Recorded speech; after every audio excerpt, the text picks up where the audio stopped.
So, drug problem in the Trent region, guaranteed. Absolutely.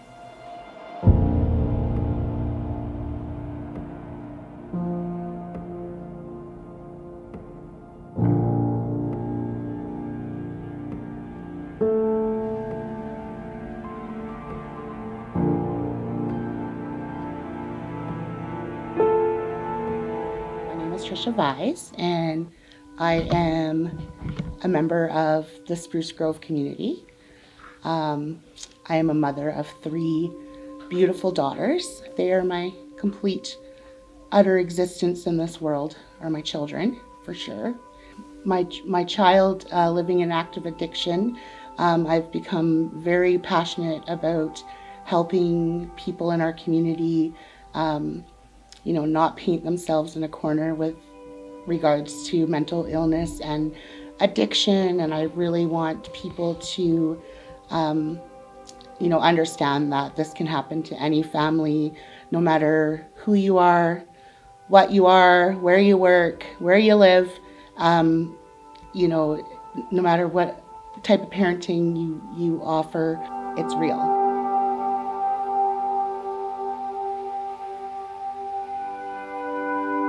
Well, I actually, with my first child, I was a single parent for 5 years. Um, my daughter always marched to the beat of her own drum. She was always really busy.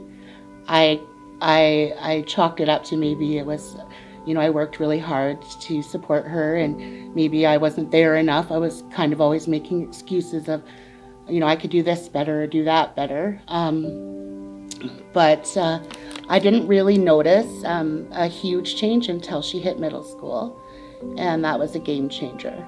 Yeah, it was just a real challenge, and I reflect back, and she was always trying to fill some type of void, and when they're small, like the voids are very small, right? But as they get bigger, they're trying to get more and more and more out of things. And but my daughter was actually the internet, and that was the major turning point when I gave my daughter access to devices. I thought I was being super hyper vigilant as a parent. I had every parenting app you could think of. And yeah, because again, she was trying to fill that void, she went online and was, talking to unsavory people. And she ended up, I had taken her device away, as, parents should do when things are not right. And in that moment, she ran away to the city, and my daughter was actually at 12 years old, was lured online, and she was taken for 5 days and assaulted and fed drugs, and that kind of escalated everything. And now it's been a complete fight to get her home.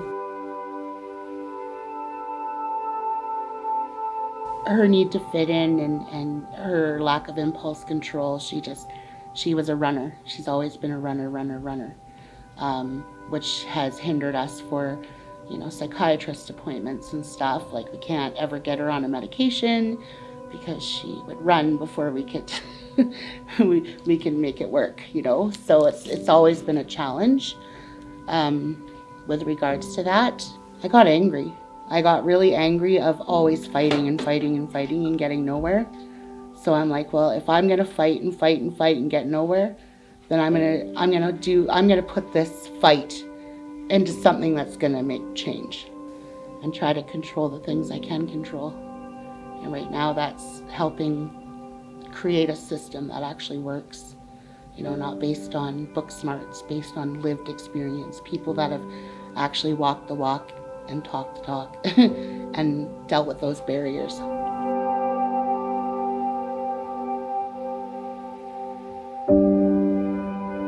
Yeah, if I had to say anything to my daughter, I would just tell her how loved she is, how special she is. Yeah, I wish she knew her self-worth, and that I would do anything for her. sorry, I just can't talk about it.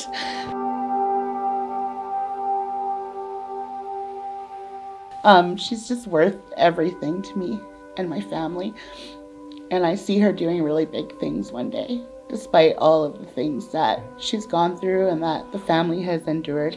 I see her doing something really great with what she's been given, the tools that she's been given, and through her journey, I see her being something really great one day. And I hope she never leaves me. And I worry about that every day, that she's gonna leave me. But she is so special, and that she has purpose in this world, and to never feel ashamed for her journey, that she's gonna do something really big one day with the knowledge and perseverance that she's had to make it this far. And that I love her so much, and you know, everything I do is because of her and my other children.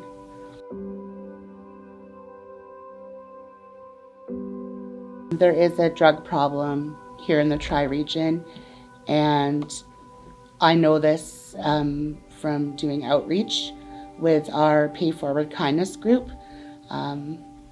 as well as other programs that I'm heavily involved with, like the Billy, which is the acronym is Because I Love You, and it's a parenting group for parents that are in crisis. So, you know, obviously, I'm not at liberty to talk about who comes to these meetings, but there is definitely a lot of people that are struggling with addiction in our community. We have a lot of opioid addiction, and right now I would say the number one addiction, especially amongst our homeless friends, is crystal meth, mainly being because it is a very cheap alternative to a lot of the other street drugs out there, and it keeps them up and awake for days when they're trying to survive elements like we've had over the last month. But that's definitely, those would be my top two that I'm seeing a huge number of people. Drug addiction in our region, an area in total, like, it does not discriminate. I've seen so many different people affected, people that are living in mansions, people that are living on the streets, and it's a growing problem, and that's because we don't have the services in place to accommodate how fast the addictions are growing, especially with regards to the opioid addiction. It is the quickest growing. It's very easy to get. I know that a lot of government agencies have no problems paying for Percocet pills through their government card for prescriptions, but will not cover things like allergy medications. It's quite awful, actually, to really think about it, but I do see change happening within our community.